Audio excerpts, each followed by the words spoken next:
Yo, this is from Pantilla already in the day, Mutitolyange baninze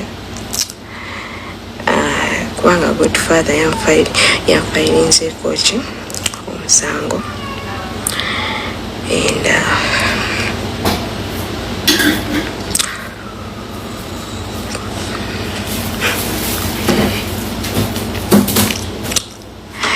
simanyi so but I might know maybe there is a way I could help myself, but there's no way I can help myself. Gamba tulage ku basirikale, actually this is not a joke. Okuntwala bagenda kuntwala, we're waiting for the car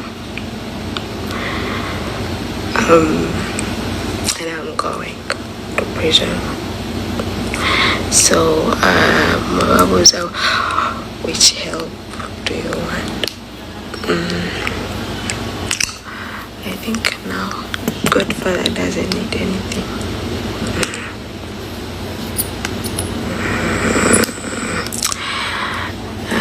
Whoever is saying continue abusing people, then you don't know me. Yeah, so I am going to prison now. I thought I would say bye to you. Since Godfather to them, there is nothing I can do. Yeah. Which police station? It is going to be Ovakatwe. Yeah. Now I think my enemies, you can now have fun. Yeah. Yeah. Godfather taina chamanja, but naizobanga mnage. Anyway, that is it. And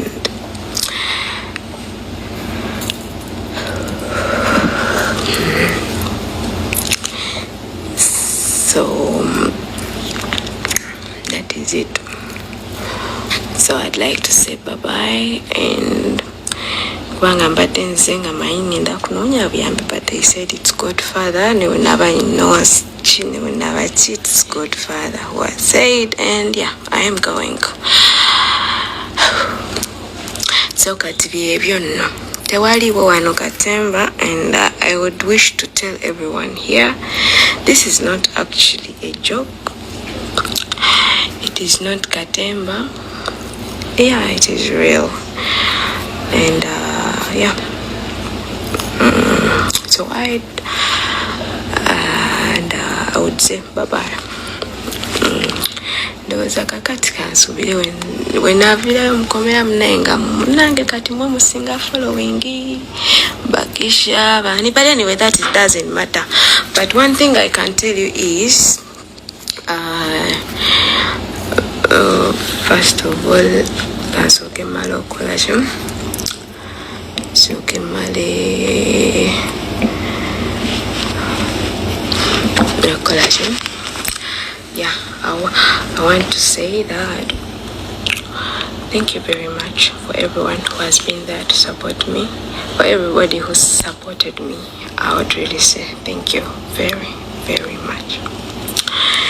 And then also I would like to tell the haters, for those of you who hate me and you don't know why you hate me, you just hate me because you just hate me. It's okay. I have nothing to say to you. One thing I know is when the person is innocent, they are innocent, and it's fine. Shirala sirina wenali nkoze ekintu kyonna kumulumya, sirina wenali ngezezaako kulumya, ate era Katonda akimanyi maze emyaka mingi nnyo wano ku TikTok. Basebo ne bannyabo amannya Ronald mayinja babuuzaako Nfunye amawulire okuva ewaffe Uganda nga bagamba Ronald Mayinja yadduse mu ggwanga, Ronald Mayinja tajja kudda wano. Bassebo ne bannyabo nze kutereeza nsonga ezo. Sirina nsonga yonna enzirusa mu Uganda, sirinaamu amanja, sirinaamu annoonya, wabula ekituufu kiri tinazzeeko London kulaba ku famire yange oluvannyuma emmala okugirabako ate nkomewo e Uganda. Era n'abo abadde babitambuza nti Ronald Mayinja yadduse mu ggwanga namwe sibalinaako buzibu kubandiza temumanyiso okusabalaza ensonga lwaki era okujja bana badde sisobola kudda mu muntu naye nga ekituufu kiri nti nkomawo mu Uganda bumaliriza ate bonna ze buzitwakolidde era akomawo kozi n'abo ababadde bagende wange ne batawanya abazimbi bange ne bafirima enju yange ekyo basaba bakikomye basaba ne banyako si kirungi, that is trespass. Nkomawo mu Uganda ndiko bubezi wano London katono kulaba ku famire yange, then I come back. Banange mbagaliza bino ebimusinga okwagala Mukama Katonda abakuume ayisa abasajja kabaka awangale. Yeah. Staff Eva Uganda, kampani akakasibwa gavumenti mu kutwala abantu ebweru, beetaaga abalenzi n'abawala okukola emirimu gy'obwa security guard, cargo handlers, cleaners, okukola ku bisaawe by'ennyonyi mu ggwanga lya Dubai ne Qatar. Osasula omaze kulaba ku visa. Beetaaga ne ba housemaids okukola mu ggwanga lya Saudi Arabia. Gwe housemaid bakuwa passport ya bwereere, visa ya bwereere ne air ticket ya bwereere. Gwe housemaid olina okuba ng'ova ku myaka 21 paka 35 okumanya ebisingawo kuba ku nnamba noti 764 174 527 oba noti 74 noti 672 684. Ekyenjawulo ku Staff Eva Uganda Limited osasula ng'omaze kulaba ku visa ng'ekuli mu ngalo. Nejjasirwa kuba nti ensi ffe tulaba ndabe twakula. Nze Junior nakula ne bonninnyako ogenda. Kubanga gavumenti kyesinza okunjigiriza bwe buntu bulamu. Koloza bajeno sala babeere kapeka ne batula ne basirika ensi tebagifuga. Ensi bagifuga na kuleekaana. Omuntu obeerako wooli. Ne osibye sipoke emyaka 5. Oli awo ogenda weewaana. Mboli mama wa sipoka ajja kukaaba. Gwe toli mukazi. Gwe bakuyonsa bereki. Kiki kyoyagala okulaga ensi? Tigwasoose. Kusasira bamukubye omwenda. Kusasira president yamukubye omwenda. Ekyo kyandibadde kibategeeza ati omusajja yabakoowa. His Excellency ndudde okulaba kale n'olaba kusasira era ddala. Ozeewamusi President Museveni yakuwa woofiisi. Ali kubanaku ab'e Masaka musajja wattu amazeeyo ennaku 3. In fact n'olwaleero president akyali Masaka. Ojja okwata omuzindaalo kusasira. Oyagala mulaba president omwagaza ki? Mbu maama kabina. Chichi kasalini kyowabadde otegeeza nga weeyita maama kabina. Simanya oyina kyoyagala kutabula first family ne first lady. Beera kuli kusasira bw'oba ogenze maaso ga president. Ebyo ebya maama kabina bireke. Nemwe mwasoma mutegeera. Oyina tuka maaso g'omukulembeze w'eggwanga n'otandika ati ye gwe maama kabina. Oyagala kubba president gwe. Kasalini. Chichi kyowabadde otegeeza. Kati olwakola atya. Mbwalaba akabina naye mwe mujja kufa mmwe kusasira. Omusajja mumazeeko emirembe. Oyagala kumulaba omugamba ki? Osoose weeyise maama kabina. Oli maaso ga president mufumbo. Kati baabalala bawulira batya. Abantu bajja bayintapulitinga bubi. Bagaye nti ye omukazi ono kiki kyategeeza. Kati n'omulala ajja yeeyite maama Kasolo. Kasalini weeyise maama kabina. Kati n'omulala naye akwata obuzayaga His Excellency nze maama Kasolo omulala maama mabeere. Bakazi mmwe mutuuleko wansi. Kusasira mutuuleko wansi. Bagaye bakutwala mu gw'omukaaga. Omusajja ali bize yakulaza ali bize. Mugenda wano ne mugamba abantu mu State House batulemesa okulaba President Kasalini nti ye mwennyini yatayagala kulaba.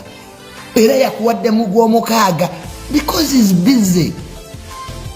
Nemu mulitegeera muti ati nti omuntu yabakoowa.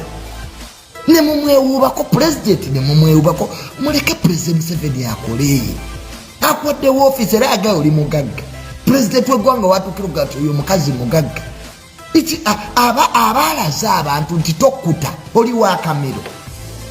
munafuuka mulungi omwo munafuuka mulungi omwo nemwe abateefumiitirizaako ne mutulansi ne musoma ekitabo kya hamu nti ketwefumiitirizeeko mwabaki pulezidenti ogamba Kasalini Kusasira nti oli mugagga nga gamba mu bantu yabadde aganneesonyiwa mukazi gwe nakuwadda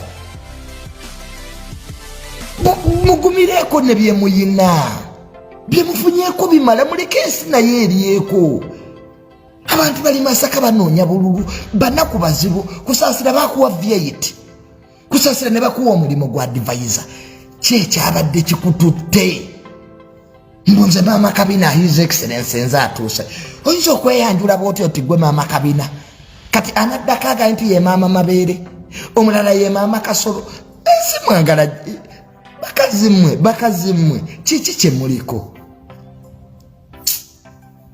kitwe gamba Kasalini Kusasira okomaawo mujje kwereetera ebizibu abantu munne bakole ki balabe bubi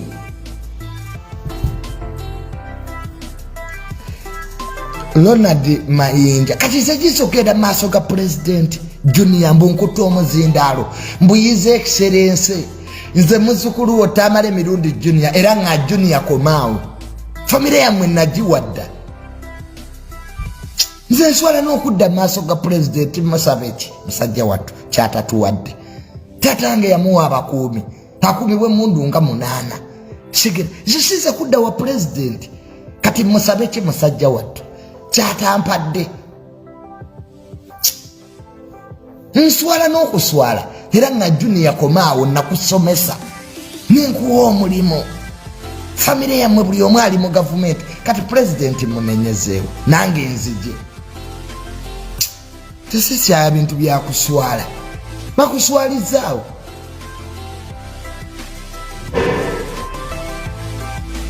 so bintu ebyo bibi mbyesonyiire ddala Ronald Mayinja ennyumba yagidduseemu adduke Mayinja butategeera bwe bwamuddusizza gwe tosobola kuva mu nuupu noddamu NRM ate nodde wajja n'omuwozi gozunga buzunzi Mayinja agendeko mu Amerika waaba yadduse kati ago mawulire mbu Ronald Mayinja yadduse adduke population ya Uganda nayo yeeyongedde abadduka mudduke ffe weetuli boss